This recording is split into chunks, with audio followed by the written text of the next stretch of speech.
여러분, 지금 저 위층에서는 공사가 한창 진행되고 있습니다. 그래서 저희가 마이크를 찾지만 소음이 좀 들어갈 수 있는데 많은 양해 부탁드립니다. 안녕하세요, 여러분. 재미이유의 홍련지입니다. 네, 양세준입니다. 네. 오늘도 역시나 양세준 작가님의 연구실에서 하고 있고요. 어떤 분이 만화방 같다고 이야기를 해주셨어요. 저희가 어디 만화방에 빌려서 이렇게 들어온 게 아니라 양세준 작가님의 연구실입니다. 네. 아무리 봐도 작가님의 굉장히 뭐랄까요? 그 젊은 시절? 지금도 젊으신데 어린 시절의 그 네. 취향이나 아니면 추억들이 되게 많이 살아있는 그런 공간이라는 생각이 들어요. 그럴 수밖에 없는 게, 네. 어쨌든 제가 지금 보이시는 거에 한 3배 정도가 이제 만화책이 있는데, 네. 지금 여기에, 그러니까 있는 게 대부분이 초등학교 때부터 사기 시작을 한 거예요. 그러니까 네. 90년대부터 모았던 작품들이고, 제일 많이 샀던 때가 언제였는지 생각해보니까, 고등학교 때랑 대학교 때 정도였던 것 같더라고요. 중학교 때는 사실은 도서대여점을 되게 많이 다녔었어요. 그쵸, 그쵸. 그러다가 이제 도서대여점이 만화계에 영향을 어떻게 미친대 뭐 이런 얘기를 이제 듣고 반 듣고. 도서대여점 운동 막 이런 것들이 나올 때가 제가 한 고등학교 1학년 이쯤이었던 것 같아요. 네. 99년, 2000년 네, 이쯤에. 맞아요, 그래서 이제 맞아요. 그때부터 대여점을 안 다니기 시작을 한 거예요. 그래서 그때부터 이제 모으기 시작을 했는데 고등학교 때는 돈이 별로 없으니까 이제 대학 들어가면서부터 또 막 사기 시작을 해가지고 중학교 때 대여점에서 재밌게 봤는데 사지는 못했던 그치, 만화들을 그치. 이제 대학교 때는 이제 돈을 벌기 시작했으니까 막 사기 시작해갖고 그래서 90년대 후반 작품들부터 2000년대 초중반 작품이 제일 많은 것 같아요. 그러니까 작가님 보면 뵐 때마다 이게 무력이 없으시잖아요. 네. 뭔가를 수집을 하지도 잘 네. 않으시고, 뭔가 사는 것도 귀찮아 하시고, 네. 네. 살려고 뭐 알아보는 걸 생각이 제일 귀찮아요. 사실. 저도 그런 편이거든요. 네. 네. 근데 이렇게 나보다 무력이 없는 사람이 여기 또 있구나. 뭐 이런 생각을 하게 되는데, 만화책을 보면 무력이 없는 게 아니라 어떤 특정 장르에 너무 쏠려 있다. 뭐 이런 생각이 들어요. 그것도 있는 음. 거고, 처음에 그 생각도 했었는데, 이게 어렸을 때 결핍을 만들면 안 된다라고 하는 생각이 드는 게, 음, 저희 부모님이 만화책만 못 사게 하셨던 것 같아요. 어, 그러니까 저희 집은 오락기도 되게 네, 일찍부터 항상 가지고 있었고요. 네, 나름대로 최신형을 가지고 음, 있었고, 그리고 장난감도 되게 많았었어요. 음, 근데 만화책은 저희 어릴 때는 조금 유해매체 공부에 방해되는 거란 인식이 되게 강해서 그랬는지, 음, 그러니까 음. 오락기가 있었던 거는 오히려 오락실이 이미지가 안 좋았기 있으니까, 때문에 네, 집에서 너 해라. 집에서 해라. 음, 약간 거기 가면 깡패 같은 형들도 많고 그러니까 안 좋은 네, 친구 사귀니까 여기서 해라 이런 느낌이었다면 만화책은 그거 보는 시간에 공부해야지 약간 어, 그런 느낌이어서 만화책을 안 사주셨어요. 음, 그게 좀 한이 맺혔었던 것 같아요. 지금 네, 생각해보면 네. 그랬던 것 같고 난지쌤은 오히려 그 만화과를 부모님이 추천해 주실 정도로 그런 부분에서는 되게 열려있는 맞아요. 분이셨잖아요. 네, 그래서 난지쌤 방에는 아무것도 없고 네, 제 만화책이 방에는 별로 없어요. 만화책만 있고 네, 예전에 이종범 작가님 연구실에는 온갖 게, 이종범 작가님 빼곤 다 있었잖아요. 진짜. 내가 여기는 발디딜 꽃과 이종범 빼고 다 있다 그랬거든. 진짜 맞는 말씀이세요. 그러니까, 저는 진짜 어릴 때 만화책을 저도 많이 사보지는 않았지만 매달 그냥 아빠의 월급날에는 항상 한 손에는 치킨, 한 어, 손에는 보물섬 이렇게 들고 오시는 게 너무 당연해서, 그러니까 만화책을 숨겨서 봐야 됐던 건 아니에요. 네, 전혀요. 저는 대여점에서 음. 빌려올 때도 일부러 이렇게 막 가방 안에 잘 숨겨서 들어오거나 가방이 어, 없으면 진짜 옷 안에다가 숨겨서 들어오거나 그렇게 어, 해서 몰래 보고 몰래 갖다 주고 막 아, 그랬었거든요. 집에서 만화책 보는 거 별로 안 좋아하셨어요. 네네네. 그래서 이렇게 이지경이 됐어요. 결핍이 없는 분인 줄 알았는데 사실은 만화책에 대한 결핍이 이 그, 연구실을 가득 메우게 됐다라는 그랬던 것 네, 같습니다. 재밌는 사연이었고요. 그리고 또 축하할 만한 소식이 들려오던데요. 아, 네. 네, 지금 연재 중인 보스 리턴이 네. 최근에 진짜 엊그저께 일본어판이 런칭이 돼서 이제 오, 라인방가랑 그 이북 재팬에서 정식 서비스를 하게 되었습니다. 축하드립니다. 야, 와, 그 일본에 진출하는 거는 뭐 처음은 아니시지만 네. 소회가 남다르지 않으세요? 네. 이게 음, 서부의 성서자도 일본어판이 나갔었거든요. 근데 네, 그때도 느꼈었던 거이기도 한데 시대가 변했구나. 진짜. 왜냐면 저는 그 전에 일본 출판사랑 일을 네, 했었잖아요. 근데 네. 그때는 일본말을 못하는 외국인이라는 거가 음, 엄청 저한테 핸디캡이었고 어쨌든 네. 그쪽에서 한국인이 있는 편집부가 있는 출판사들 찾아서 거기다가 일본식으로 그려서 보내고 제가 이제 통번역하는 분 고용해가지고 일을 하고 막 이렇게 해야 됐거든요. 그러니까 네. 일본에서 일본 독자들을 만나려면 일본에 있는 매체에 거기에 있는 시스템에 맞춰서 작품을 해야지만 할 수 그쵸. 있는 그게 당연한 거였는데 네, 네. 지금은 국내 매체에서 만화를 열심히 그리면 이거를 그 매체에서 번역을 해서 정식 서비스를 하는 시대가 됐으니까 진짜 세상이 바뀌고 있구나. 되게 많이 진짜요. 느껴요. 예, 감개무량하고 교수님이나 작가님이나 저희의 시대는 그러니까 일본 만화는 뭐 지금도 그럴 수는 있지만 도저히 넘을 수 없는 벽? 그러니까 그 생각조차 못하는 그 시기였던 것 같아요. 네, 시장 규모 차이가 너무 많이 네, 나니까 맞아요. 뭐 네, 우리나라에서도 이제 100만 부 작품이 나왔대라는 거 너무 기쁜 일이지만 저쪽에서 음, 막 1억 부 팔고 있고 막 이러니까 네, 맞아요. 그래서 이게 정말 그냥 벽이 너무 견고해서 뛰어넘을 생각조차 사실은 하지 못하는? 그래서 일본에서 연재하시는 일부 작가님들을 진짜 되게 우러러보고 메이저리그 敬하죠. 나가 있는 네네네. 선수처럼 박찬호 그렇죠. 맞아, 선수, 맞아. 그 박세리 선수 응원하듯이. 양경일 작가님이나 뭐 박성호 네, 작가님 네네. 만화가 일본에서 극장판으로 개봉을 했대, 막 TV 애니메이션화가 됐대, 막 이러면 정말 말 그대로 남의 나라 얘기. 네, 거죠. 맞아요. 네, 그런 식의 생각이 드는 때를 지나와서 그런지 지금의 현실이 약간 꿈에서 펼쳐지는 현실 같기도 해요. 맞아요. 가끔은 맞아요. 굉장히 신기하죠. 이런 현실이 내가 살아있을 때? 맞아요. 진짜 그 생각도 들거든요. 그러니까 만화는 특히 더 그렇지만 만화가 아니더라도 90년대, 2000년대 학교 생활을 했었던 제 입장에서는 그 뭐랄까 일본 문화 자체가 굉장히 맞아요. 동경의 대상이었고 네, 일본은 J-pop. 그쵸. 일본이란 나라 자체가 우리보다 훨씬 잘 살았기도 했고 음, 그리고 그 진짜 J-팝이나 일본 음. 드라마, 일본 영화 일본 전자제품. 맞아요. 음, 심지어 일본 음악은 불법이었는데도 맞아. 학생들이 막 4만 5만 원씩 음, 모아가지고 CD를 사고 맞아요, 그랬었어요. 맞아요. 음, 그랬었는데 그러면서 그게 이제 풀리면 음, 그러니까 그때까지만 해도 이제 일본 음악을 우리나라에서 국민 정서상 이렇게 음. 해가지고 막아놓은 상태였는데 이게 풀리면 한국 음악 다 죽는다, 한국 드라마 다 죽는다 막 맞아요. 이런 네, 분위기였었는데 일본 문화 개방이 그래서 되게 네, 늦었어요. 정식 문화 개방이. 지금 생각해보면 되게 웃긴 웃기죠? 네. 일이죠. 지금은 정작 반대로 네. 일본에서 우리나라 거를 막 다 보고 있고 이런 음, 상황이니까 그래서 참 진짜 시대가 변했다. 맞습니다. 정말 시대가 변한 거를 체감하고 있어요. 네. 진짜 앞으로 이런 것들이 더 지속이 되고 훨씬 더 강한 힘을 발휘하기 위해서는 지망생분들 혹은 지금 굉장히 열심히 작업하시고 계신 콘텐츠를 만드시는 분들이 어, 더 자기의 역량을 잘 발휘할 수 있는 그런 환경이나 아니면 그런 창작력을 불태울 수 있는 그런 여러 가지 것들이 다 더 지금보다 잘 조성이 돼서 더 많은 분들이 지금 이렇게 양세준 작가님 성공하셨듯이. 네. 그 성공을 미랄로 삼아, 음, 네. 더 나은 그런 미래를 만들어 가셨으면 좋겠어요. 네. 제가 요즘에 봤던 만화를 하나 소개를 시켜드리고 싶은데요. 네. 동경 1일이라는 마츠모토 타이오 작가님의 작품을 제가 요즘에 굉장히 재밌게 봤었어요. 많은 분들이 저처럼 보셨을 것 같은데, 작가님은 보셨나요? 네, 여기 다니고 있습니다. 네. 최근에 자, 우리나라에 네. 네, 3권 완결이 6월에 아마 났을 네. 거예요. 그리고 작년에는 우리나라에서 정식으로 그 수입돼서 발간된 게 1, 2권이 동시에 나왔었고요. 네. 네, 근데 이 동경 1일의 1, 2권도 너무 좋았지만 저는 1, 2권은 좋지.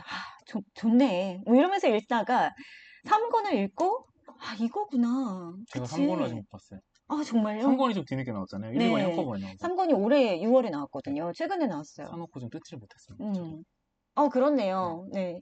근데 3권을 읽고 너무 큰 감동을 받아서, 이 여운을 어떻게 할 수가 없겠더라고요. 그 정도로 굉장히, 이 완결은 이렇게 내야지. 그리고 음, 이거지. 그러니까 우리가 지금 가슴에서 불끈불끈 만화를 사랑하는 사람들이, 그리고 여기에 계시는 종사자들이 생각하고 있는 이런 마음들이 바로 이런 거지. 이런 거 어떻게 이렇게 예쁘게 만들 수가 있을까? 만화를 만드는 사람들의 이야기를 만화로 그린 작품들이 생각보다 많아요. 네, 많아요. 그럴 수밖에 없는 게 제일 잘 아는 분야니까 작가들 그쵸. 입장에서는. 그래서 되게 많이 나오는데 그 톤이 다 다르잖아요, 당연히. 네. 뭐 예를 들면은 그 드라마화돼서도 성공했었던 저기 그 중세를 중세를 찍자 찍자. 같은 경우도 있고, 그건 이제 편집부에 조금 더 방점을 많이 네. 찍은 작품이고, 호에로펜 같은 경우에는 그쵸. 일부러 좀 더 판타지적으로 음, 작가에 맞춰서 찍은 거라면, 이거는 조금 더 덤덤하게 좀 떨어져서 그 업계의 사람들을 다 되게 따뜻한 시선으로 보고 있다는 느낌이 드는 작품이었어요. 맞아요. 이게 정말 어떻게 보면 여러 가지가 담겨 있어요. 그게 만화판뿐만이 아니라 우리가 가슴에 굉장히 꿈을 품고 살아가는, 하지만 현실에서의 어떤 일들을 하면서 살아가는 모든 사람들에게 이 작품은 굉장히 큰 위안이 될 거라는 생각이 들어요. 그러니까 여기에 주인공, 제가 시오자와라고 하는 그 사람이 만화 편집자로 들어갔었는데, 항상 뭐 성공하는 일도 있겠지만 진짜 마지막까지 애를 써서 남들이 다 이거는 상업적으로 성공하지 못할 거야 라고 했었는데, 결국에는 본인의 어떤 그 사업적인 그런 생각들이나 이런 걸 좀 버리고 자기의 꿈을 이루기 위해서 야심차게 잡지를 만들었지만, 그 잡지가 역시나 좀 이렇게 상업적으로 성공하지를 못했어요. 그래서 거기에 책임을 자기가 지고 이제는 나가겠다. 난 이제 만화판을 완전히 떠날 거야 라고 생각을 했는데, 그게 시작이죠. 네, 시작이었죠. 그 단계에서 시작이죠. 네. 그런데 그러면서 여러 생각들, 그러니까 자기의 집에 굉장히 이렇게 가득 메우고 있었던 자신의 어린 시절을 담당했던 그런 만화책들을 모두 다 버리려고 그 중고책 그 판매하시는 분을 불렀는데, 그분도 걱정하시는 거죠. 이거 정말 가져가도 되나요? 뭐 이런 식으로 물어봤더니, 네, 가져가세요. 그러더니 그렇게 가만히 있다가, 잠깐만요. 그 부분 너무 좋았어요. 그쵸? 그리고 그 사람이 그럼 화를 낼 법도 하잖아요. 응. 뭐 사람 이랬다 저랬다 불러놓고 뭐 하는 거 이럴 수 있는데 이해하고 나도 좋아하거든 만화. 응. 근데 그 마음을 다 알겠는 거죠. 포기할 수 없어서. 맞아요. 그러니까 한 번 더 물어본 거잖아요. 네. 진짜 괜찮으세요? 뭐, 이 마음까지도 너무 알 것 같은 거죠. 그래 버리지 마. 라는 식으로 딱 네. 얘기해 준 것 같은 느낌. 네. 이렇게 얘기를 하면서, 결국에는 이 시오자님이 이분이 다른 어떤 옛날부터 자기의 마음을 흔들어 놨던 그 만화가분들을 한 분 한 분 찾아가요. 그래서 제가 만화 잡지를 다시 한번 만들려고 하는데 원고 좀 주세요. 그래서 그렇게 만나러 가는 과정이 3권까지 이어지고, 이제 3권에서는 그 책이 그럼 과연 어떻게 됐나, 뭐 이런 식의 과정까지 나오는 것으로 결말이 나는데, 이게 얘기가, 이 대사를 말씀드리면 스포가 될까? 라는 걱정도 들지만, 뭐 이렇게 짧은 얘기로 스포가 돼서 안 사실 분들은 어차피 안 보실 분들 아닐까? 맞습니다. 근데 정말로 맞을 것 같아요. 그쵸? 왜냐하면 이게 저희가 마츠모토 타이오의 작품은 특히나 네. 어떤 반전을 기대해서 보는 만화는 아니라고 생각합니다. 맞아요. 네. 그래서 제가 정말 감동받았던 3권의 그 짤막한 대사를 한번 읊어드리면, 이 부분을 사진으로 찍어서 푸사로 한동안 네, 맞아요. 해놓으셨을 정도로. 저 너무 좋아하거든요. 네, 처음에는 책을 완성해야만, 그리고 그걸 많은 독자분들께 선보이고 감상을 들어야만 비로소 큰 기쁨을 얻을 거라 생각했었습니다. 이제야 깨달았습니다. 무언가를 만들어낸다는 고통, 그 여정 속에야말로 진실한 기쁨이 있다는 것을. 이거 너무 아름답지 않아요? 근데 오늘 방송에서 저희가 하려고 하는 얘기랑 맥이 네, 딱 닿는 이야기네요. 그쵸. 너무 감동적이었어요. 저는 이거를 정말 약간 인생의 진리라고 생각을 하는 사람이거든요. 뭔가 아름다운 그러니까 저는 약간 사람한테 기대도 되게 컸다가 막 실망도 컸다가 막 이런 막 진폭이 되게 큰 사람이에요. 감정의 폭이 막 크니까. 근데도 늘 느끼는 건 어떤 인간에 대한 기대를 늘 놓지 않기 때문에 저 혼자 막 기대했다가 저 혼자 막 실망했다가 이게 되게 크다는 것을 요즘에는 깨달았어요. 그러니까 사람을 싫어해서가 아니라 사람을 좋아해서 이런가 봐. 그리고 사람에 대한 어떤 기대치가 있어서 그런 것 같아 라는 생각을 했는데, 저는 진짜 이런 것들을, 이런 식의 행동들을 하고 생각들을 하면서 뭔가를 만들어내시는 분들을 정말 너무 사랑해요. 뭔가 무언가를 만들어내는 그 고통에서야말로 진정한 기쁨이 있는 거야. 그게 만약에 결과적으로 잘 되지 않는다 해도 그것에 대해서 충분히 즐거웠다면 괜찮아. 안 괜찮죠. 현실적으로 안 괜찮은 부분이 얼마나 많겠어요. 그쵸? 그럼요. 예, 나 인정받지 못했어. 라고 하면서 얼마나 마음이 아프겠어요. 그리고 심리적으로도 그렇지만 사실 음, 집세도 내야 되고 생활적으로도 그럼요. 힘들고. 사람이 네, 같은 기회비용으로 다른 일을 했으면 더 나은 삶을 살 수도 있는데 네, 자기뿐만 아니라 가족들이. 맞아요. 근데 그거를 난 즐거웠으니까 됐어라고 말할 수 있다는 건 굉장한 거죠, 사실. 원형적 사고? 뭐 이런 거? 네. 그러네요. 그러니까 이 분께서, 내 일을 그래도 계속 할 거야 라는 어떤 자기 위로가 되게 큰 사람이라기보다, 아니면 뭐 자기 만족감이 되게 큰 사람이라기보다, 그게 인생 아니겠어? 음. 어떻게 내가 투여한 만큼 뭔가를 계속 보상을 받겠어? 그러지 않더라도 인생의 행복이나 아니면 삶 그 자체가 그런 거 아니겠어? 라고 얘기를 해주는 것 같아서 이렇게 뭔가 내가 계속 투여한 것에 대한 어떤 보상이 없어서 안 괜찮은 그런 식의 결과가 와도 그래도 나는 갈 거야, 가고 싶어. 하면서 무엇인가 계속 가고 있는 사람이 전 너무 멋있고 아름답고 그게 그, 인간인 것 같아요. 그런 생각을 했는데요. 네. 그, 이따가 할 얘기랑 연결되는 부분이긴 한데, 저희가 오늘 하려고 하는 얘기가 어쨌든 AI에 대한 이야기의 네. 이제 후속편이잖아요. 후속편이죠. 근데 그 AI 시대에 굉장히 의미 있는 작가라고 생각하는 편인데, 맞아요. 네. 이분이. 방금 말씀하신 내용도 그렇지만, 그 생각이 들었어요. 이거 작곡가 김영석 씨가 하신 네. 말씀인데요. 작곡이 진짜 이제 뚝딱 음, 된다라고들 많이 음, 이야기하잖아요. 음. 그리고 김영석 씨가 참여한 어떤 저기, 공모전? 네. 저기, 심사위원으로? 네네. 거기서 대상을 AI AI가 맡았다. 그랬거든요. 그래서 이제 음, 거기에 대한 이야기하면서 얘기하신 건데, 점점 어떻게 될 것인가에 대한 이야기를 하면, 자기가 생각하기에는 작가라고 하는 것은 작품으로 말하는 것보다도 작가의 삶으로 말하는 사람이 될 것이다라는 생각을 한대요. 이 멋있다. 사람이 그동안 어떤 생각을 가지고 어떤 식의 작품을 꾸준히 해왔는가에 따라서 음, 사람들이 이 사람의 다음 작품을 볼 것인지 들을 것인지에 대한 음, 결정을 하게 될 거다. 그 음, 작품 하나만 딱 떼어놓고 퀄리티가 어떠냐를 생각하는 음, 단계는 이제 끝나지 않을까라는 음. 얘기를 하시더라고요. 너무 되게 멋있다. 공감했거든요. 네. 그래서 그게 생각이 났어요. 어, 마츠모토 타이오의 작품은 마츠모토 타이오가 그동안 걸어왔던 길이 있잖아요. 네, 맞아요. 굉장히 오랜 시간 음, 동안 자기 작품의 세계를 너무 명확하게 음, 만들어낸 작가인데 그 과정을 우리가 다 알고 있기 때문에 이 음, 작품이 더 음. 깊이 들어오는 것도 있는 것 같아요. 이 사람이 그쵸. 만화를 어떻게 생각해 왔는지를 저희는 20년 이상 봐왔잖아요. 맞아요. 그런 사람이 이런 담담한 이야기로 딱 가지고 음, 왔을 때 되게 찡하게 다가오는 것 같아요. 맞아요. 사실은 네. 되게 다양한 장르를 그렸거든요. 그쵸. 그쵸. 근데 뭐 스포츠 장르도 맞아요. 하셨다가 그랬어요. 여러 근데 가지를 정말 작품도 사무라이도 그렇게 그렸었고, 하시다가 맞아요. 네. 이것저것 다 하셨었는데, 저 이분 작품 지금 저기 있는데, 화보집도 가지고 있어요. 저 음. 국내에 나오지도 않았던 거예요. 오. 네, 일본에 가가지고 사오고 했을 정도로 되게 좋아하는데, 음. 참고로 저는 이 사람 작품을 제 수업의 레파토리로 절대로 사용하지 않는데요. 네. 이게 제 수업이 장면 설계 연출에서 공간 연출에 대한 내용이 되게 많이 네네. 들어가요. 공간 연출 진짜 잘하는 정말 작가님이거든요. 잘하시죠. 근데 왜 안 쓰냐면, 아마 난스님 제가 말씀드리자마자 이해하셨을 텐데, 네. 스타일이 너무 명확한 그쵸. 사람이라서 따라하면 안 돼요. 네. 그쵸. 네. 그러니까 그리고 되게 진폭이 크다고 해야 되나? 네. 표현의 폭이? 이 네. 사람은 그러니까 어떻게 말하자면 정석이라기보다는 음. 자기 스타일이 되게 명확해서 너무 멋있는 맞아요. 사람이에요. 근데 그런 맞아요. 사람을 레퍼런스로 삼는 건 좀 위험해요. 음. 그래서 수업에서는 그렇게 추천은 하지만 수업 자료로는 잘 안 쓰는 음. 타입이거든요. 음.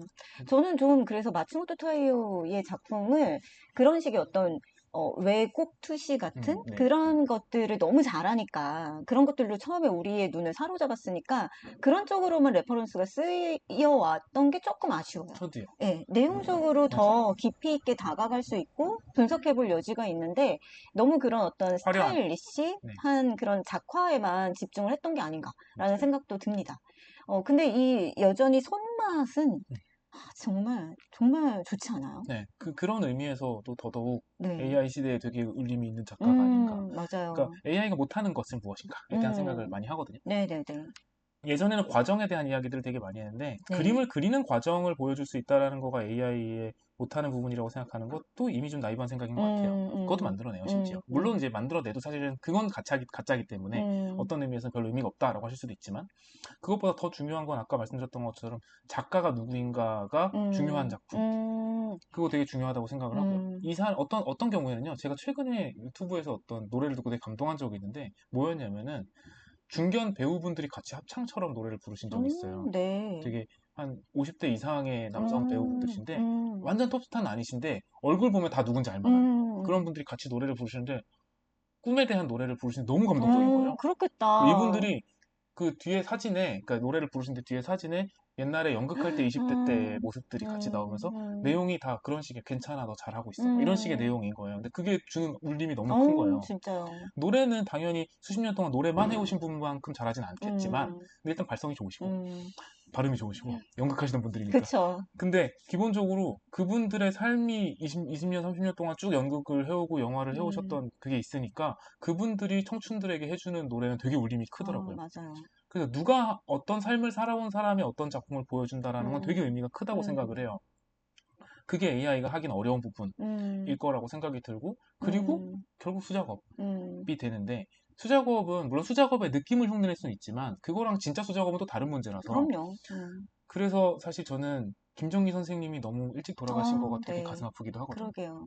근데 어쨌든 여청도 타이어도 수작업을 너무 잘하는 작가고 그동안 자기가 쌓아온 어떤 삶의 궤적 같은 것들이 되게 큰 울림을 주는 작가라서 AI 시대의 아티스트에 대한 가치라고 하는 것은 퀄리티라는 것보다도, 그것도 중요하긴 하겠지만 그게 의미 없다라기보다는 그 이상의 가치들이 되게 많이 조명받게 되지 않을까라는 생각을 여청도 타이어 보면서도 많이 했어요. 맞아요. 자연스럽게 오늘 우리가 해볼 얘기로 이 주제가 넘어갔는데 굉장히 좋은 진행인 것 같아요.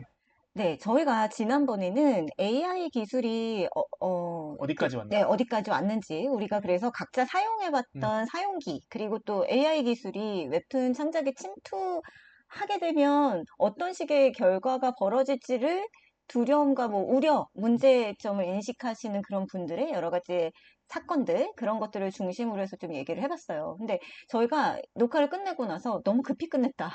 할 얘기가 더 많은데 라고 하면서 2부를 급하게 또 기획을 하게 됐는데, 사실 저는 더 해보고 싶었던 문제가 이 AI 기술이 나타나게 되면서 많은, 그러니까 창작자분들이 두려움을 많이 느끼고 계신데, 과연 두려워할 만한 일은 맞지만, 어, 뭔가 간과하고 있는 게 여러 가지가 있는 것 같다라는 생각. 그리고 또 한 가지는, 그러면 이런 두려움을 진짜 두려움에 지나지 않는가? 이 두려움은 그냥 개인의 어떤 걱정뿐인 건가? 아니면 실제로 어떤 진짜 정말 문제가 있는 게 맞나? 라는 점까지 우리가 지적을 했어야 된다라는 생각이 들더라고요.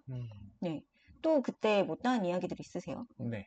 음. 지난번에도 말씀드렸다시피 이게 되게 레이어가 여러 개인 이야기예요. 네. 그러니까 과학기술적으로 이만큼 발전했다 어떻게 될 것인가에 대한 이야기를 할 수도 있고, 윤리적으로 이게 괜찮은가에 대한 이야기도 할 수 있고, 그럼 우리는 뭘 대비해야 되는가에 대한 이야기도 해야 되고, 워낙에 AI와 웹툰이라는 주제만으로도 사실은 되게 오랫동안 이야기할 주제라서 지난번에 조금 놓친 부분들이 조금 있었는데, 어, 그런 얘기를 한 적이 있어요. 그러니까 이건 AI뿐만이 아니라 어, 여러 가지, 그러니까 뭐 웹툰뿐만이 아니라 AI 관련해서 여러 가지 얘기를 할 때 나왔었던 얘기인데, 네. 누군가 그런 얘기를 했었거든요. 미래에 내가 어른이 되면 로봇이 많이 발전을 해서 어, 걔가 설거지도 해주고 청소도 해주고 운전도 해주고, 나는 이제 여행 다니고 혹은 이제 뭐 바둑 두고 음악이나 띵까띵까 하면서 그림 그리면서 지내겠지라고 생각을 했는데, 얘가 바둑 두고 그림 그리고 음악을 띵까띵까 하고 나는 설거지랑 운전을 하고 있는 상황으로 지금 오고 있다. 이게 뭐지? 이렇게 되는 거죠. 근데 이게 핵심인 것 같아요. 이 불만이 지금 AI 발전에 대한 사람들의 불만의 핵심이라고 저는 생각을 해요. 그러니까 일자리를 잃을까봐 두려움을 갖는다는 것도 되게 핵심적인 부분이지만, 그거는 되게 많이 이야기되고 있잖아요. 근데 그렇죠. 그것만큼 간과되고 있는 부분이, 나는 뭘 하고 뭘 맡기고 싶은가랑 상관없이 기술이 발전하고 있다는 거. 진짜 인간의 욕망과 욕구를 너무 무시한 채로 기술이 발달했다. 네. 네. 무슨 얘기냐면, 이제 이런 식으로 나온단 말이에요. 웹툰 작가, 스튜디오들에서 AI를 많이 발전을 되게 환영하는 입장인 네, 분들이 네. 많이 얘기를 하는 경우가 뭐냐면, 웹툰 작가들 그동안 너무 힘들다고 많이 이야기하지 않았냐. 너네 맞아요. 너무 쉴 시간도 없고, 노동도 뭐 힘들다, 뭐, 건강을 해치고 이런다고 하지 않았냐. 자, AI를 사용하면 지금부터는 훨씬 더 노동력을 줄여서 작품을 할 수 있다. 좋은 일이지 않느냐. 근데 왜 이렇게 불만들이야? 이런 식의 이제 접근을 하시는 분들이 계세요. 맞아요. 이거 이제 만화를 네. 안 만들어 보신 분들일 거라고 그렇죠. 저는 생각을 하거든요. 그렇죠.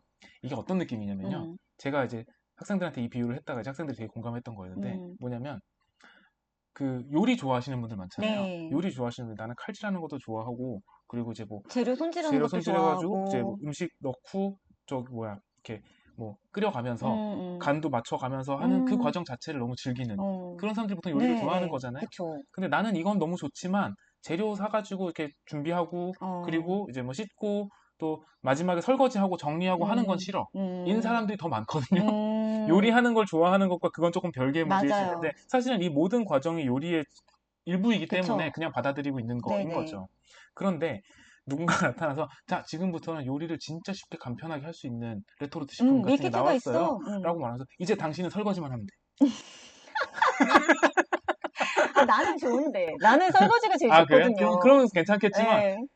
아까 얘기한 것처럼 나는 그러면서 이제 그렇게 말하는 거죠. 칼질 이런 거 되게 오랜 수련이 필요하지 않냐. 칼질 이제 안 하셔도 손 됩니다. 다칠 수도 있잖아. 네, 이제 그런 거 안 하셔도 됩니다. 뜨거운 데서 이런 거 이제 땀 뻘뻘 흘려가면서 음식 같은 거 안 하셔도 돼요. 설거지만 하세요. 이렇게 하면 난 설거지 말고 다른 거 하고 싶은데 설거지만 내가 하라 그러면 내가 재밌어 하는 거는 제가 다 뺏어가고 나한테 설거지만 남았네? 이렇게 네. 돼버리는 거죠. 네, 네, 근데 네. 지금 웹툰이 그래요. AI가 웹툰의 발전, 웹툰 작업에 도움을 드릴 수 있습니다. 라고 말하는데 상당히 많은 부분이 인물 작화 쪽을 도와주려고 해요. 그리고 그 전에 우리 학교에 그 AI 관련해가지고 강의를 오셨을 때 네, 제가 네. 질문을 되게 많이 했던 게 네. 배경 작업을 도와줄 수 있느냐, 네, 네, 네. 내가 투시선을 그려놓으면 알아서 그 투시를 맞춰서 그려줄 수 있느냐, 예를 들면 교실이라면 그 교실의 일관성 있게 교실을 딱딱딱딱 만들어줄 수 있느냐, 각도별로 라고 했는데 안 된다는 답변을 받았어요. 네, 맞아요. 그 질문의 상당 부분은 내 수업을 폐강시키기 위한 거예요.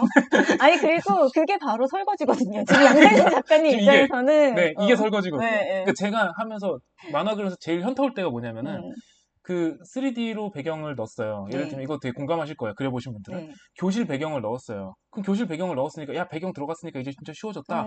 물론 이제 손으로 그리는 것보다 훨씬 쉽죠. 그러고 나서 뭐 할 때 진짜 짜증이 나냐면은 그 책상 다리 사이사이에다 사람 다리를 그려 넣어야 될 때가 진짜 귀찮거든요. 그쵸. 네. 그리고 이제 그런 부분들을 되게 귀찮은데 의자들만 잔뜩 깔아놓은 게 아니라 그 의자에다 사람을 앉혀서 그려야 된다는 게 너무 귀찮고 책상 다리 사이사이로 사람 다리를 그려 넣어야 되고 이런 게 되게 귀찮고 단순 반복 과정이란 말이에요. 그런 부분을 AI가 해줬으면 좋겠는데 그것만 나보고 하면 된대요. 메인 캐릭터 작화는 자기가 할 테니까 그것만 나한테 하면 된대요.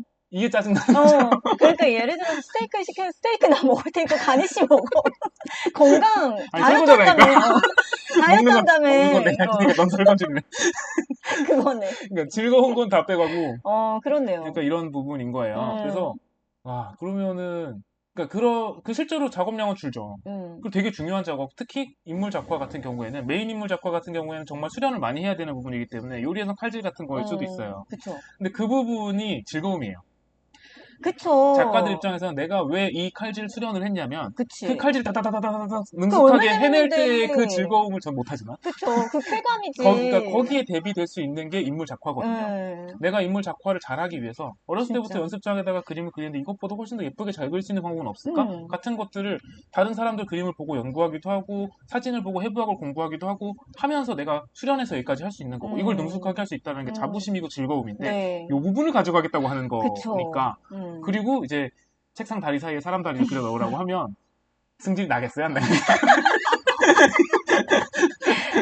아니, 너무 열받죠. 그러니까 저는 그런 식의 구체적인 사례를 이렇게 들어주시니까 너무 재미있게 이렇게 얘기를 해드릴 수 있는 건데, 그러니까 저는 그런 식의 좀 형이상학적인 그런 언어로서 얘기를 한 적이 있어요. 그러니까 인간이 재밌어 하는 것에 대해서 AI는 몰라. 내 말이요. 그리고 AI 기술을 개발하시는 분들은 그림을 그리는 재미가 고통 속에서 싹트는 그 과정에 있다는 것을 너무 간과하고 있는 거예요. 그런 겁니다. 네. 그리고 사실은 우리가 김연아의 점프를 볼 때 그 점프의 완성도에 감동하기도 하지만 그 이면에 저 사람이 저걸 하기 위해서 얼마나 노력했을까에도 같이 감동하는 거예요. 맞아요.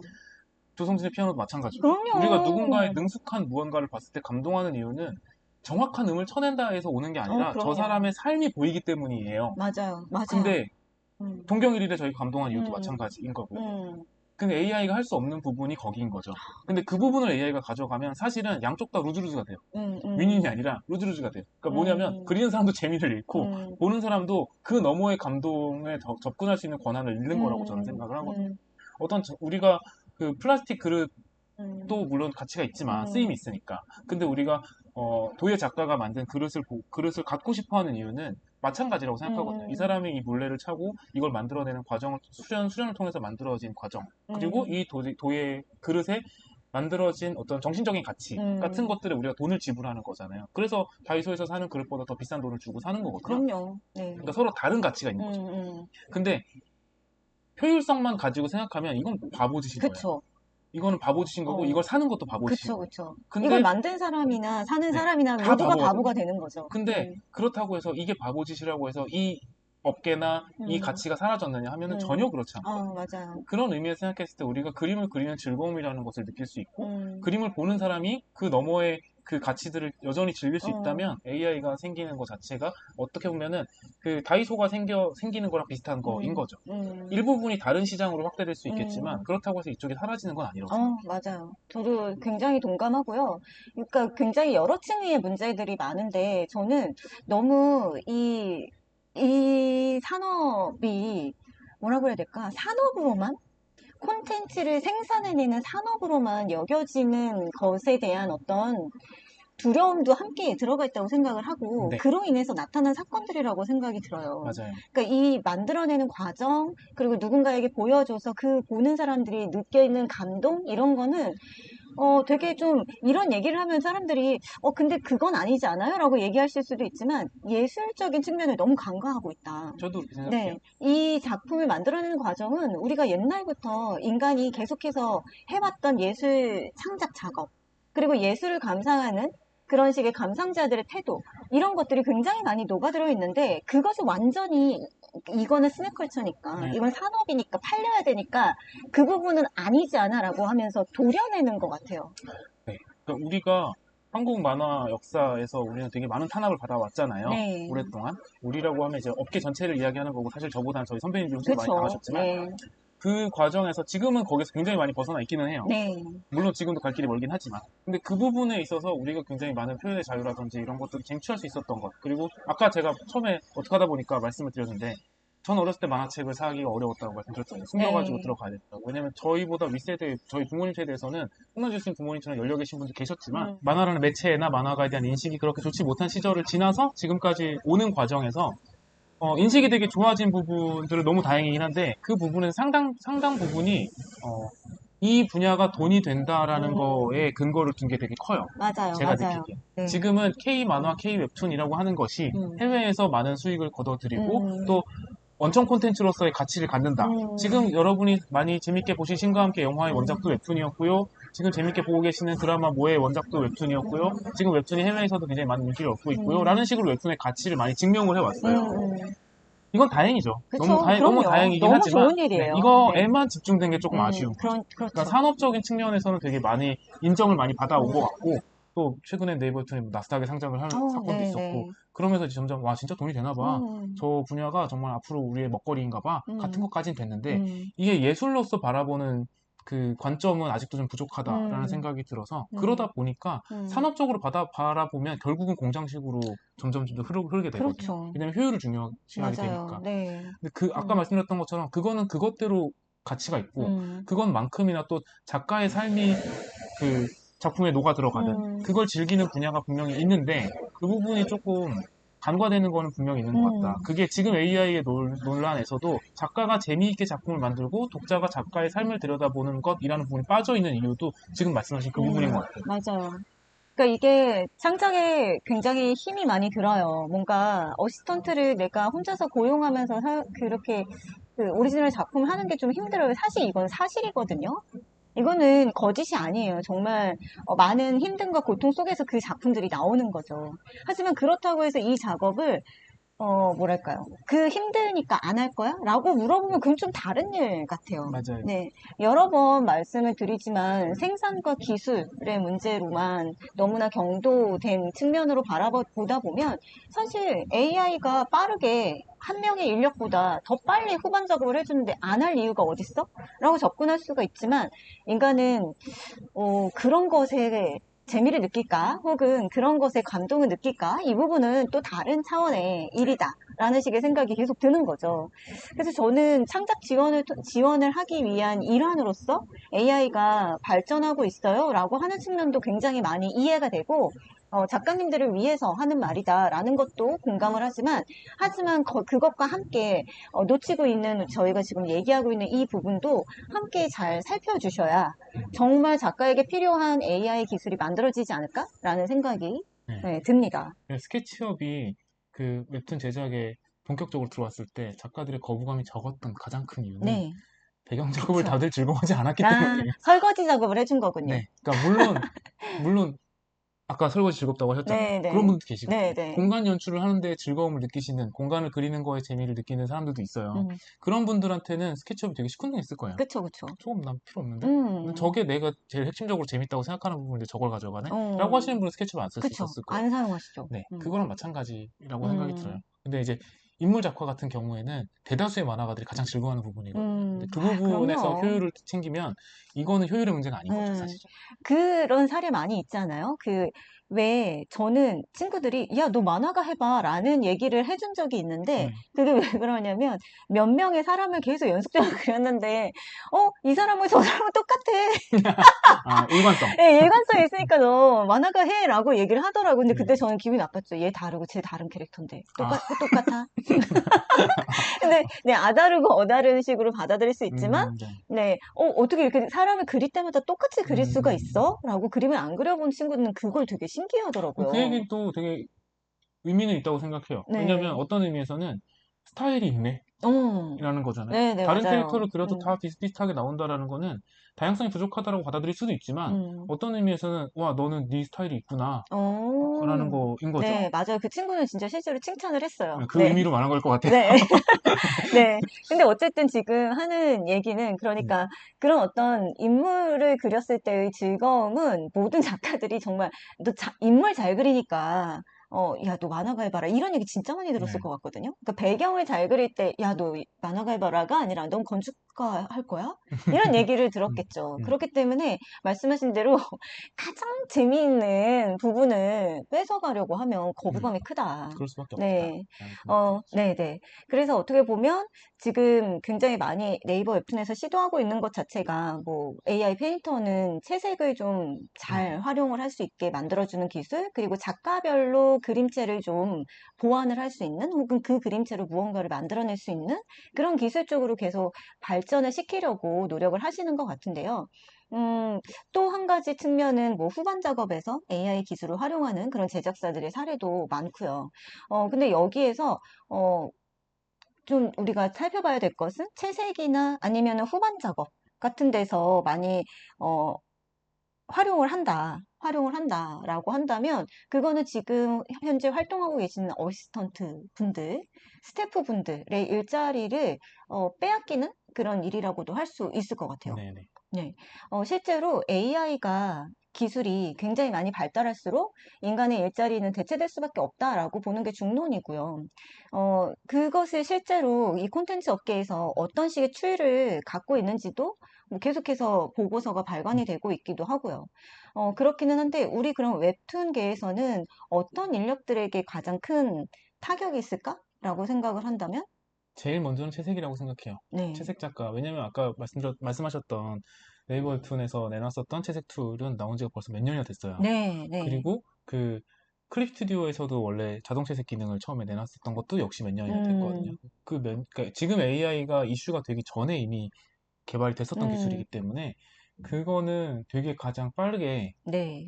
어찌 보면은 가장 빠르게 어, 대체할 수 있는 음, 음. 거가 아마 채색 기능일 거라고 생각이 들고요. 네. 어, 그리고 바람은 배경인데 어, 아직은 쉽지 않아 보인다 라는 네, 생각이 조금 네. 들어서 그거는 조금 더 걸릴 수도 있겠고 후보정. 왜냐면 후보정. 이게 그 액션이라고 하는데 이제 네. 예를 들면 포토샵이나 클립 스튜디오에서 저희가 많이 했던 그 기능들의 활용된 과정을 액션으로 걸어서 놓으면은 그러니까 저장해 놓으면 액션 기능을 통해 가지고 쭉쭉쭉쭉 돌릴 수 있는 것들이 있잖아요. 후보정에서는 지금도 액션을 굉장히 많이 활용하거든요. 음, 근데 그런 부분들은 단순 반복 작업들이 되게 많기 때문에 그런 거는 아마 AI가 되게 쉽게 음, 발전시키지 않을까라는 생각이 들어요. 그리고 음, 특히나 결과물들에 대한 데이터가 워낙에 많기 때문에 음, 후보정도에 있는 것들은 그쵸. 그래서 그런 경우들은 상당히 빨리 침투해 올 가능성이 높다라는 생각이 들어요. 확실히 일자리가 줄어들고, 그리고, 웹툰을 창작에 같이 힘쓰시는 분들의 일자리가 AI로 대체될 가능성이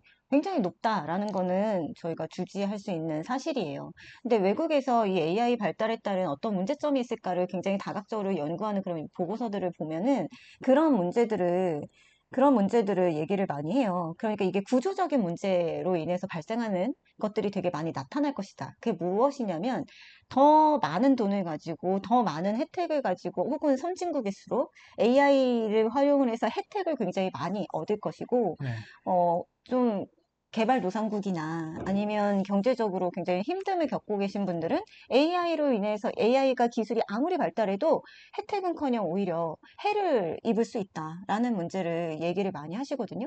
근데 또 다시 웹툰계로 넘어왔을 때 어떻게 보면 이 보조 작가님들의 일자리가 줄어들 것이 너무나 자명한 사실이다라고 한다면 완전히 대체되진 않고 좀 일이 변화할 수는 있겠죠. 그러니까 네. 조금 만약에 뭐 예를 들어서 뭐 1000명이 그 스태프로 활동하고 있다라고 그냥 가정해서 얘기를 해본다면 한 500명, 300명으로 일자리가 줄어들 수도 있어요. 네. 하지만 이 300명이 살아남을 수 있는 건 일의 성격이 변화할 수도 있는 거죠. 네. AI를 활용하기 때문에 뭐 나중에 검수하는 작업이랄지. 예를 들면은 이건 이제 AI 발전 뒤에 얘기는 저희가 이제 유추할 수밖에 없으니까 네네. 그 전에 뭐 스케치업이 들어왔을 때라든지 컴퓨터에서 이제 컴퓨터로 작업하는 쪽으로 바뀌었을 때라든지 그런 걸 네. 생각해보면 예전에 스크린톤을 깎고 붙이던 어시스턴트 일은 없어졌잖아요, 사실. 네, 지금 맞아요. 거의 없어졌죠. 네. 그 컴퓨터로 다 대체했으니까. 그 대신에 지금은 어떤 일이 있냐면 스케치업을 만드는 사람들, 음, 스케치업으로 모델을 만드는 분들의 일자리가 생겼고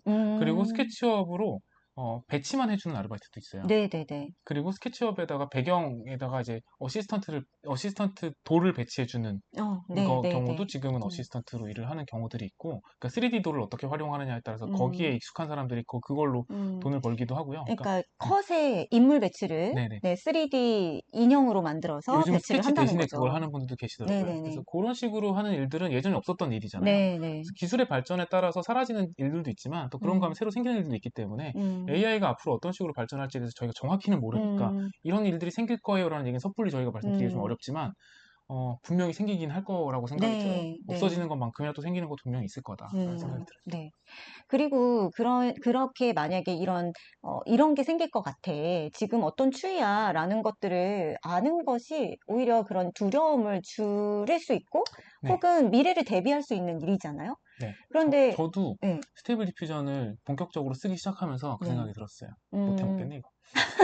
아, 이것만으로 만화를 만드는 거는 진짜 음, 어려운 어, 일이다. 어, 라는 어. 생각이 되게 많이 들었고, 네. 그림을 좀 그릴 수 있어서 거기다가 뭔가 데이터베이스로 제공을 하지 않는 이상은 제가 원하는 제 의도에 맞는 음, 결과물을 음. 뽑아내는 거는 너무 어려운 너무 어렵다. 일이더라고요. 그래서 네. 지금도 AI로 웹툰을 이렇게 뚝딱뚝딱 만들어낼 수 있어요. 라고 결과물을 어딘가에 올리는 사람들이 있어요. 음, 보시면 아시겠지만 그거 만화 아니에요. 음. 대부분 그냥 일러스트에다가 말품만 붙여놓은 그쵸. 거지, 네. 그거 보고 재밌네라고 하시는 분들이 드물 거예요, 오히려. 그쵸.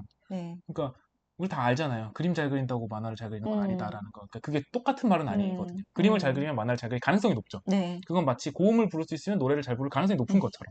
근데 사실은 저음만으로 노래 잘하는 사람도 있듯이 그럼요. 사실은 그림이 꼭 만화랑 똑같은 건 음, 아니라서 음, 그림을 쉽게 뽑아낼 수 있다라고 해서 만화를 쉽게 뽑아낼 수 있다는 음, 아니거든요, 지금도. 그래서 뭐 음, 물론 앞으로 어떻게 발전할지는 모르지만 써보면 오히려 알게 돼요. 음. 이게 아직까지는 한계가 네. 크구나라는 생각 들고. 그래서 이렇게 써볼 수 있는 기회, 그리고 기술의 발전 추이, 이런 것들이 많이 공유되어야 된다고 생각을 해요. 네, 근데 지금 굉장히 일부에서만 기술을 약간 독점하는 식? 네. 아니면 뭐 네이버에서 아무리 만들고는 하지만 써볼 수 있는 사람들이 이렇게 많을까라고 아마 모르시는 분들, 지망생분들, 어린 학생들은 아마 모를 거예요. 네. 그러니까 들리는 것만 있는 거죠. 그쵸. AI가 발전해서 웹툰 작가 없어진대. 음. 이런 것만 듣고 있으니까 막연한 공포를 느끼고 거기에 대한 분노를 느끼는 분들도 계실 거라고 생각을 네네. 해요. 그렇기 때문에 뭔가 이런 것들을 더 열어서 네, 어떤 식으로 지금 기술이 발전하고 있다? 그리고 이런 기술은 여기에서 활용할 수 있다라는 것들을 모두가 배울 기회? 네, 혹은 모두가 알 기회가 더 많이 있어야만, 그 외국에 계신 연구자분들이 지적하는 그런 구조적인 문제가 조금씩은 해결되면서 기술의 발전과 예술의 접합이 잘 이루어지지 않을까라는 생각이 들어요. 어, 더 하실 말씀이 있으실까요? 이거는 이제 아까 얘기했던 거에 음, 반복일 수도 있는데 여러 작가님들이 인터넷에 올리는 글들 혹은 네. 이제 내용 그 말씀하시는 것들을 들어보면 되게 비슷한 맥락이라는 생각이 드는데 음, 어, 우리가 이거를 왜 했는지로 돌아가는 것 같아요. 음, 난 왜 만화를 좋아하게 됐지? 나는 왜 어, 어떤 작가를 좋아하게 됐지? 나는 네. 왜 만화가가 되고 싶었지? 나는 왜 이 힘든 걸 지금도 하고 있지? 같은 생각을 하면 재밌기 때문이거든요, 사실은 다. 그럼요. 그래서 거기가 핵심이다라는 네. 생각이 들어서 프로그램의 제목으로 귀결되네요. 네, 맞습니다. 네, 저도 그렇게 생각하고요. 제가 아까도 인간이란 존재를 사랑할 수밖에 없어라고 여기는 것들이 다 이런 거거든요. 네. 네, 되게 두렵고 고통스럽고 삶은 고통이에요라고 얘기하는 철학자들도 있고 그렇지만 우리는 이 고통 속에서 고통만 느끼지 않아요. 그래서 못 해먹겠다, 다 때려치자 이런 사람들도 있고 공감할 수 있지만 우리에게 더 많은 감동을 주고 그리고 나도 저렇게 살고 싶어 라고 하는 힘을 주는 어떤 예술 작품이나 그 어떤 사람들의 살아온 면면은 너무 고통스럽고 나를 두렵게 하는 모든 것들을 다 알매도 불구하고 그 길을 계속해서 걸어나가서 무언가를 그래도 자기의 신념을 계속 지키면서 무언가를 이뤄낸 사람들, 무언가를 만들어낸 사람들, 그 자기만의 어떤 그 스토리텔링이 우리에게 감동을 준다고 생각을 해요. 네. 네, 그래서 아까 말씀하셨듯이 작가의 삶 자체가 감동을 주는 그런 예술 작품이 될 것이다. 어떤 하나의 작품으로만 그 가치를 인정받는 것이 아니라 그 사람이 어떤 태도로 무엇을 어떻게 대하는가? 그리고 어떤 힘듦 속에서도 어떤 것은 계속 잃지 않으려고 노력을 했는가? 이런 것들이 우리에게 조금 더 중요하게 여겨지는 때가 바로 지금인 것 같고요. 그렇기 때문에 지금 작가님 말씀하신 대로 그럼 나는 이걸 왜 하지? 로 자꾸만 돌아가게 되는 것 같습니다. 근데 작가님 아시다시피 이런 식의 일들은 많이 역사 안에서 반복되어 왔잖아요. 네, 맞아요. 미술사 안에서도. 그럼요. 사진기의 그쵸? 개발이 그랬었고 네. 대량 생산의 개발이 그랬었고 사실은 그때마다 항상 지난번에 잠깐 비슷한 이야기 나왔던 것 같은데 네. 그때마다 항상 그 세기의 히어로들이 나온 거였었거든요. 뭐 맞아요. 피카소라든지 네. 디오라든지 이런 사람들이 나올 수 있었던 게 그 상황을 어떻게 바라보느냐의 시각을 제공하는 사람들이 항상 시대의 변혁점에 서 있는 히어로들이 되는 것 같더라고요. 네. 곧 나올 때가 되지 않았나라는 생각도. 그쵸. 그리고 사람이 좋아하는 어떤 것들은 멀리 있지 않아요. 우리가 내가 좋아하는 거, 나는 뭘 좋아하지? 라고 생각했을 때 나는 어쨌든 이렇게 두려움을 해치고 겁이 있지만 두려움을 해치고 계속해서 무엇인가를 이뤄내려고 신념을 잃지 않는 사람을 좋아해. 맞아요. 그런 이야기가 있는 걸 좋아해. 라고 하면 이건 나만 좋아하는 게 아니라 누군가가 계속 좋아했기 때문에 이런 콘텐츠가 있는 거거든요. 우리가 누군가의 어떤 걸 좋아할 때 그 사람이 기계보다 그걸 더 잘하기 때문에 그걸 좋아하지 않아요. 네. 네, 그런 이유로 좋아하는 거 아니거든요. 네. 사실은 내가 너무 좋아하는 투수도 그 기계보다 공을 빨리 던지진 못하고 달리기 선수도 기계보다 빨리 달리지는 못하고요. 바둑 기사들도 지금 이제 알파고한테 지고 그렇다고 해서 그 업계가 사라지는 게 아니잖아요. 그럼요. 그 사람이 그렇게 살아온 과정이나 이런 걸 통해서 우리가 되게 감동을 많이 받고 하는 거는 앞으로도 여전할 거다라는 네. 그래서 오늘 얘기했던 우리가 그 근황에서 얘기했던 그 동경 1일의 그 얘기가 그 대사가 굉장히 많은 울림을 주는 것 같아요. 무언가를 만들어내는 고통, 그 여정 속에야말로 진실한 기쁨이 있다는 것을 이제야 깨달았다라는 그 얘기들. 그게 아마 우리에게 계속, 그러니까 우리의 인생을 통해서 계속 나에게 일깨워주려고 이런 고통이 있는 거 아닐까요? 그렇기 때문에 우리가 지금 드로잉을 힘들어하고 그러는 거 아닐까라는 생각이 들면서 네, 오늘 이 시간을 마무리 지어보려고 합니다. 네. 네, 굉장히 시끄러운 상황 속에서도 네, 양세준 작가님 또 바쁘신 상황 속에서도 오늘 녹화에 참여해 주셔서 너무 감사드리고요. 소리가 잘 들어갔으면 좋겠네요. 중간에 확인했는데 그래도 약간 소음이 있지만 마이크 덕분에 잘 들어간 것 같아요. 그렇죠? 네. 네, 그러면 보스 리턴이 세계 각지로 뻗어나가는, 네, 그래서 연말이나 아니면 내년쯤에는 뭐 어디에도 또 런칭이 돼서 정말 부자가 되셨으면. 그리고 우리 지금 한참 얘기한 게 그건 아닌 것 같지만 중요하잖아요, 여러분. 우리. 네. 이건 이것대로 중요합니다. 네. 맞아요, 이건 이것대로. 네. 그리고 이것이 전부는 아니지만 이걸로 인해서 더 힘이 나서 더 좋은 작품을 만들 수 있으니까요. 네. 그런 소식도 기다려 보면서요. 네, 저희는 오늘 제니의 이유를 여기서 마치도록 하겠습니다. 저는 홍난지였고요. 만화왕세준이었습니다. 감사합니다.